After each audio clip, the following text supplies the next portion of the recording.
Lukas 17 ayat 11 sampai 19. Kalau saudara perhatikan baik-baik, tidak semua ayat saya baca, tapi Lukas 17 ayat 12 sampai 14. Ya, ada 10 orang kusta saudara berseru kepada Yesus, Guru kasihanilah kami. 10 orang kusta datang kepada Yesus. Apa kata Yesus? Pergilah, perlihatkan dirimu kepada imam-imam. Saudara, kalau zaman dulu orang kusta itu sudah mesti tempat tinggal yang tersendiri, tidak boleh bergaul dengan orang banyak. Dan mereka semua sudah datang kepada Yesus. 10 dari jauh mereka berteriak, saudara. Yang dikatakan situ mereka berdiri agak jauh, kasihan saudara. Ya, dan mereka berteriak, Yesus, Guru kasihanilah kami. Tapi tahukah saudara, Tuhan Yesus mau 10 orang kusta beriman sehingga bisa menerima mujizat mereka. Dari jauh juga Tuhan Yesus berkata, pergilah, perlihatkan dirimu kepada imam-imam. Cuma ini Tuhan Yesus kata, Tuhan Yesus tidak mendatangi mereka dan menepuk kasihannya, sudah sakit kusta sebulan. Tuhan Yesus berkata sederhana, pergilah, perlihatkan dirimu kepada imam-imam. Tahukah saudara, kalau orang kusta tidak boleh datang kepada imam-imam. Orang kusta tidak diperbolehkan masuk ke bait Allah, apalagi bersumpah dengan imam. Itu tidak boleh hukumnya pada saat itu saudara. Tetapi Tuhan Yesus berkata, pergi, perlihatkan dirimu kepada imam-imam. Tapi satu hal, 10 orang kusta ini percaya, beriman. Katakan amin. 10 orang kusta ini percaya dan beriman. Kata Tuhan Yesus, kita pergi perlihatkan diri kepada imam-imam, pikirlah kita masih dibeban, ya, dibeban semua, ya berbeban semua di tubuh mereka. Ada yang udah puntung-puntung dari kakinya, dari tangannya, dari jalan susah, ya. Bayangkan 10 orang kusta sama-sama datang kepada Yesus, semua masih lemah, badan mereka masih sakit kustaan mereka. Ya saudara, ketika Yesus berkata, pergilah, perlihatkan diri kepada imam-imam. Apakah mereka sudah sembuh dari kustanya? Belum. Tentu sih, mereka belum ada satu pun yang sembuh. Penyakit itu, kusta itu masih menempel di tubuh mereka. Kaki mereka masih lemah melangkah, ya. Jari-jari mereka masih berbenturan karena sakit kusta itu semua. Mereka masih sakit kusta, saudara. Penyakit itu masih nempel, tapi mereka beriman. Mereka percaya kepada apa yang dikatakan Tuhan. Tuhan Yesus berkata, pergi kepada dirimu ini, ayo kawan, kita pergi. Pergi, kita percaya. Kalau Tuhan Yesus berkata, pergi perlihatkan diri kepada imam-imam, itu artinya dia berkata, kita sudah sembuh. Kita harus pergi perlihatkan diri kepada imam-imam. Pergi kita, ayo, jalan kita. Masih lemah, saudara. Masih kusta itu masih nempel jelas. Tapi mereka beriman. Mereka percaya kepada firman Tuhan. Saudara baca Lukas 11 sampai 9. Mereka percaya, jadi mereka bertindak. Mereka tidak diam dan berkata, Tuhan sembuhkanlah kami dulu, kami kustaan. Masa kau suruh kami ke bait Allah jumpa imam? Gak boleh Tuhan. Masa kau gak tahu hukumnya? Kalau masih kusta, tidak boleh jumpa imam. Tidak, mereka tidak berkata begitu. Sembuhkanlah kami dulu Tuhan, baru kami jalan pergi menjumpa imam. Tidak, mereka percaya walaupun masih penyakit kustaan, ya masih dia lemah-lemah, masih dia pincang-pincang, tapi dia percaya kepada firman Tuhan. Pergi, perlihatkan dirimu kepada imam-imam. Maka mereka pergi, masih pincang-pincang sama-sama mereka pergi, bergandengan tangan mungkin, tapi jelas mereka percaya mereka sudah sembuh. Maka mereka cari imam. Di mana imam itu? Mari kita temui dia. Kata Tuhan, pergi perlihatkan diri pada imam. Artinya kita sudah sembuh. Dengan pincang-pincang mereka gerakan tubuh, mereka tindakan iman mereka. Mereka tindakan iman mereka. Mereka bertindak. Mereka tidak diam.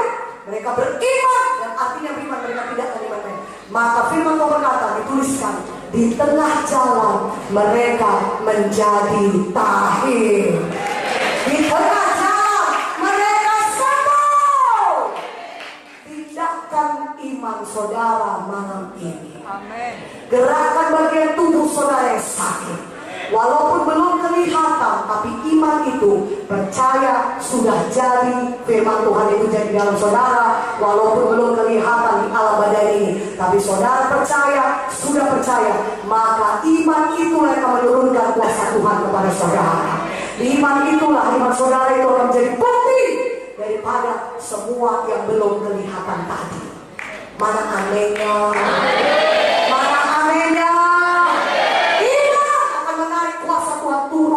Saudara, ketika saudara beriman, percaya, aku sembuh Tuhan karena firman-Mu berkata demikian. Saudara masih merasa sakit ya, tapi saudara jangan ucapkan sakit saudara, ucapkan firman Tuhan. Karena Markus 5 itu banyak cerita saudara. Tadi Ibu Jo sudah bercerita, wanita sakit 12 tahun berdarah, dia ucapkan iman. Dia berkata, asal ku jamah saja jubahnya aku sembuh. Asal ku jamah saja jubahnya aku sembuh. Asal ku jamah saja jubah Yesus aku sembuh. Wanita itu masih lemah, dia masih sakit pendarahan. Ketika dia datang menerobos kerumunan orang banyak mau menjumpai, dia masih lemah, dia masih sakit. Dia tidak ucapkan sakitnya. Dia tidak berkata, aduh sakitnya pendarahan terus keluar, aduh lemahnya aku, sembuhnya aku ini nanti. Kalau aku datang sama Yesus, sembuhnya aku. Aduh kok lemah kali rasanya. Aduh orang pun menyepai aku, orang pun tidak memberi aku jalan kepada Yesus. Dia orang banyak ibadahkan, bagaimana aku bisa mencapai Yesus? Aduh sakit kali rasa, udah gak pulang aja. Wanita itu tidak mengucapkan kondisinya, situasinya. Dia tidak mengucapkan yang negatif, dia tidak mengucapkan sakitnya. Jelas sakitnya masih ada, dia masih sakit. Bahkan 12 tahun dia sudah sakit pendarahan itu. Dia masih berdarah, dia masih lemah, dia masih lemas. Tapi dia tidak mengucapkan yang negatif. Apa yang diucapkan? Imannya. Dia berkata, asal ucapkan saja cuma Yesus, aku sembuh. Asal ucapkan saja cuma Yesus, aku sembuh. Asal ucapkan saja cuma Yesus, aku sembuh. Haleluya. Dan tidak ucapkan kelemahannya, dia tidak ucapkan sakitnya, dia ucapkan imannya, dia ucapkan firman Tuhan, maka dia bisa menerima mujizat Tuhan. Amin. Mana amin ya? Dari kuat aminnya. Katakan amin. Katakan saudara, katakan saya percaya Tuhan kepada apa yang dikatakan oleh firman-Mu. Kalau firman-Mu berkata, oleh firman Yesus, saya sembuh, saya bebas, maka saya bisa sembuh dan bebas. Malam ini saya beriman, saya terima mujizat saya di dalam nama Yesus. Pada malam ini saudaraku, di tempat duduk saudara-saudara bisa ucapkan pelan-pelan, saya percaya oleh hidup Yesus saya sembuh. Kanker ini lenyap keluar dari tubuhku dalam nama Yesus. Tumor ini lenyap keluar dari tubuhku dalam nama Yesus. Kelumpuhan ini pergi keluar di dalam nama Yesus. Saya percaya oleh hidup Yesus, saya sembuh, saya sembuh, saya sembuh. Katakan haleluya. Iman harus ditinggalkan. Karena itu saudara buka mulut saudara, ucapkan firman Tuhan. Itu salah satu tindakan iman. Jangan ucapkan lagi mengenai penyakit saudara, jangan ucapkan mengenai kelemahan saudara. Tidak saudara ucapkan pun itu yang jadi pada saudara. Karena hidup mati dikuasai lidah, ya, dikuasai lidah. Saudara mau sembuh, lidah saudara ucapkanlah kesembuhan. Tapi kalau saudara mau kalah, ucapkanlah terus kekalahan. Saudara mau hidup saudara tidak berhasil, ucapkanlah terus saya tidak berhasil. Perkara